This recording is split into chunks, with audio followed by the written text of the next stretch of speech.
Tes. Assalamualaikum warahmatullahi wabarakatuh. Kita lanjutkan perkuliahan kita di mata kuliah platform teknologi, di mana kita sudah memasuki pekan ke-11 ya. Di mana di pekan ke-11 ini kita akan spesifik membahas unit masukan dan keluaran atau input output device. Pertama kita bahas adalah pengertian dan fungsi modul input-output. Seperti yang kita ketahui, jadi komponen utama sistem komputer itu ada CPU, kemudian memori, ada memori primer dan memori sekunder, kemudian yang terakhir adalah modul masukan atau keluaran atau I/O device ya, serta ada juga sistem interkoneksi, baik itu bus dan lain sebagainya. Nah, modul I/O atau modul masukan atau keluaran merupakan interface ya bagi sistem bus atau central switch ya. Dan I/O device ini dia mengontrol satu atau lebih perangkat periferal. Dan tidak hanya sekedar sebagai penghubung ya, tetapi juga I/O modul ini dia berisi logika ya dalam melakukan fungsi komunikasi antara periferal dan bus komputer. Nah, perangkat atau piranti eksternal itu tidak langsung dihubungkan dengan bus sistem komputer. Karena apa? Karena bervariasinya metode dari operasi piranti periferal. Sehingga kemudian tidak praktis ya apabila sistem komputer itu harus menangani berbagai macam sistem operasi piranti periferal tersebut. Nah, dan juga kecepatan transfer nih ya, kecepatan transfer dari piranti periferal itu biasanya lebih lambat daripada laju transfer data pada CPU ataupun memori. Dan juga ada juga format data dan panjang data ya dari si piranti periferal ini kadang berbeda dengan CPU sehingga perlu modul untuk penyelarasannya. Nah, fungsi dari modul I/O itu adalah sebagai interface ya, interfacing atau piranti interface atau piranti antarmuka ke CPU dan juga memori ya melalui bus system. Ya.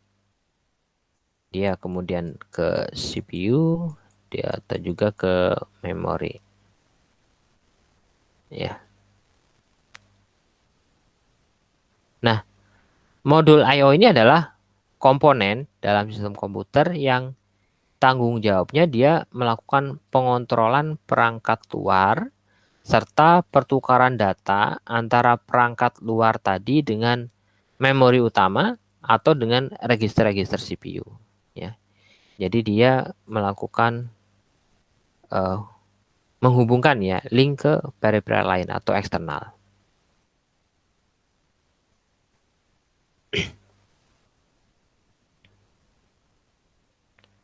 Nah, fungsi dari modul I/O lainnya adalah dia melakukan fungsi kontrol dan juga timer atau pewaktuan.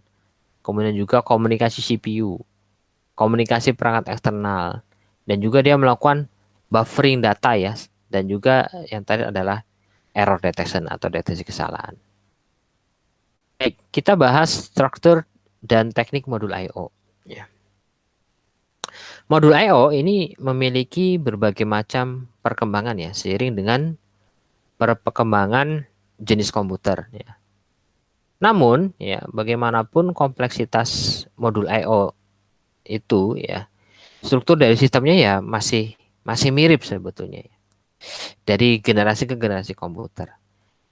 Antarmuka modul I/O ke CPU itu melalui bus sistem komputer ada 3 saluran, yaitu saluran data, ya ini saluran data, kemudian alamat, ya saluran alamat, dan juga yang terakhir adalah saluran kontrol.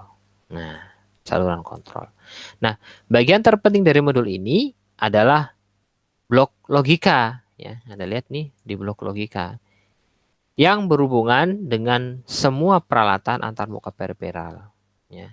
Karena di dalamnya itu terdapat fungsi pengaturan dan switching pada blok di modul I/O. Nah, ini adalah strukturnya ya. Antarmuka ke bus system, ini antarmuka ke peripheral. Ada data status kontrol untuk ke eksternal device yang terhubung. Oke. Selanjutnya kita bicara tentang struktur dan teknik modul I/O lainnya. Ya. Jadi metode akses perangkat eksternal terhadap modul I/O itu ada dibagi jadi 3. Programmed, interrupt driven, dan direct memory access. Nah, kita bahas satu persatu. Di programmed, jadi pada di programmed atau I/O terprogram ini data dipertukarkan antara CPU dan modul I/O. CPU atau Central Processing Unit itu melakukan eksekusi program yang memberikan operasi I/O kepada CPU secara langsung, meliputi apa saja? Pemindahan data, pengiriman perintah baca maupun tulis, dan monitoring perangkat. Nah, kelemahannya dari programmer, jadi CPU dia akan menunggu sampai operasi I/O-nya selesai, ya, dan itu akan membuang waktu. Dan juga CPU akan lebih cepat proses operasinya, ya, karena semakin cepat sehingga dia mungkin akan lebih bisa menyebabkan panas, overhead, dan lain sebagainya. Nah, dalam teknik ini, model I/O itu tidak dapat melakukan interupsi ke CPU ya, terhadap proses-proses yang diinstruksikan kepada modul I/O tersebut. Nah, seluruh proses itu jadi tanggung jawab CPU ya, sampai operasi selesai. Ya. Nah, di programmed I/O, implementasi perintah dalam instruksi I/O itu terbagi jadi 2. Memory mapped I/O dan isolated I/O. Ya, kita bahas satu persatu. Memory mapped I/O, jadi terdapat ruang tunggal ya untuk lokasi memori dan perangkat I/O. Jadi si CPU ini akan memperlakukan register status dan register data modul I/O sebagai lokasi memori dan menggunakan instruksi mesin yang sama untuk mengakses ya baik memori ataupun perangkat I/O. Nah, konsekuensinya dari memory mapped I/O ini adalah dia perlu saluran tunggal ya untuk pembacaan dan saluran tunggal untuk penulisan. Jadi itu konsekuensinya. Nah, keuntungannya adalah efisiensi dalam pemrograman. Ya, walaupun memang dia akan memakan banyak ruang memory address. Oke, lalu yang berikutnya adalah isolated I/O. Nah, di implementasi isolated I/O itu dilakukan pemisahan ruang pengalamatan ya bagi memori dan juga bagi I/O. Nah, kalau menggunakan teknik ini, maka kemudian dia diperlukan bus ya yang dilengkapi dengan saluran pembacaan dan penulisan memori ditambah saluran perintah output. Ya. Keuntungannya adalah sedikit intrusi dari I/O kalau misalnya kita menggunakan isolated I/O. Itu adalah metode yang programmed. Metode berikutnya adalah interrupt driven. Nah, di metode ini ya, proses pengaksesan itu dilakukan lebih optimal ya, dan tidak buang-buang waktu. Prosesnya pertama, CPU dia akan mengeluarkan perintah I/O pada modul I/O. Nah, bersama dengan perintah I/O dijalankan dengan modul I/O, si CPU juga melakukan eksekusi perintah-perintah lainnya. Lalu, ketika modul I/O sudah selesai menjalankan instruksi yang diberikan, dia akan melakukan interrupt ya, interrupt ke CPU. Dia menginformasikan, tugasnya sudah selesai deh, gitu. Nah, kendali perintahnya itu tapi masih menjadi tanggung jawab CPU ya. Jadi baik dia ambil perintah dari memori atau pelaksanaan dari perintah di memori tersebut. Nah, si CPU itu melakukan multitasking di beberapa perintah sekaligus, di mana lalu tidak ada waktu tunggu ya bagi CPU yang membuat proses bisa lebih cepat. Nah, cara kerja teknik interupsi ini ya itu di sisi modul I/O, yaitu modul I/O dia terima perintah ya, misalkan read. Nah, kemudian modul I/O dia akan melaksanakan pemerintah pembacaan dari peripheral ya, read ya, dan kemudian paket datanya ditaruh di register modul I/O. Lalu kemudian modul dia akan mengeluarkan sinyal interupsi ke CPU ya, melalui apa? Melalui saluran kontrol. Lalu dia menunggu data yang diminta CPU. Nah, saat permintaan terjadi, modul akan meletakkan data pada bus data dan kemudian modul siap menerima perintah selanjutnya. Itu adalah di interrupt driven. Lalu bagaimana dengan direct memory access? Di direct memory access atau akses memori langsung, dia mampu mengatasi kelemahan sebetulnya yang terjadi di interrupt driven maupun di programmer I/O. Ya. Kalau yang sebelumnya di teknik sebelumnya itu yang dua tadi dia perlu intervensi CPU aktif ya dan transfer rate-nya pun terbatas. Tapi kalau dengan DMA ya dia bisa berfungsi sebagai modul tambahan atau hardware ya pada sistem bus ya. Di mana si controllernya itu dia bisa mengambil alih tugas dari CPU untuk penanganan I/O. Nah,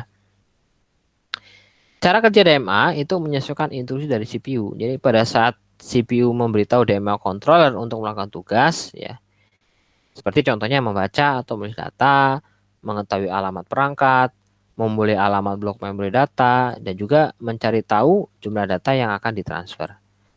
Lalu setelah CPU menginstruksikan perintah pada DMA controller, CPU akan melakukan pekerjaan lain. Nah, lalu si DMA controller ini menangani pekerjaan yang berkenaan dengan instruksi yang diberikan CPU. Kalau sudah selesai, si DMA akan mengirimkan instruksi atau pesan ke CPU. Itu direct memory access. Nah, ini gambar-gambarnya. Ini ada single bus untuk detach DMA, lalu ada single bus untuk integrated DMA I/O, lalu ada I/O busnya itu sendiri. Nah, di konfigurasi direct memory access ya, itu ada 3 jenis. Yang pertama single bus detach DMA controller ya. Single bus detect DMA controller ini nomor satunya ya. Kemudian nomor duanya single bus integrated DMA controller ini nomor duanya. Dan nomor tiganya adalah I/O bus atau separate I/O bus ini nomor tiganya ya. Di single bus ya, si setiap transfer menggunakan bus ya, dia akan melakukan 2 kali seperti perjalanan data dari I/O ke DMA. Lalu kemudian DMA ke memori ya. Jadi ketika misalkan si sistem bus digunakan 2 kali, kerja CPU juga ditunda 2 kali ya. Jadi dia semacam ini saja prosesor, DMA, I/O ya, I/O lagi terus memori. Nah, berikutnya single bus integrated DMA controller. Nah, di konfigurasi ini kontrol ini dapat mendukung lebih dari satu perangkat ya. Jadi kalau terjadi perpindahan atau data, si sistem bisa menggunakan bus hanya satu kali, seperti perpindahan data dari DMA ke memori. Nah, jika sistem bus digunakan satu kali, maka kemudian kinerja CPU juga ditunda satu kali ya. Sehingga bisa dikatakan bahwa konfigurasi jenis single bus integrated DMA controller ini lebih baik ya dari detached DMA controller. Lalu yang terakhir ada separate I/O bus. Jadi konfigurasi bus yang terakhir ini dia adalah melakukan pemisahan ya. Jadi kondisi bus yang dibangun dia akan mendukung perangkat DMA yang aktif. Nah, sistem busnya dia digunakan bersama oleh modul DMA, prosesor, kemudian memori. Ya. Walaupun memang pada prakteknya jalur busnya hanya untuk pertukaran data antara DMA dengan memori. Ya.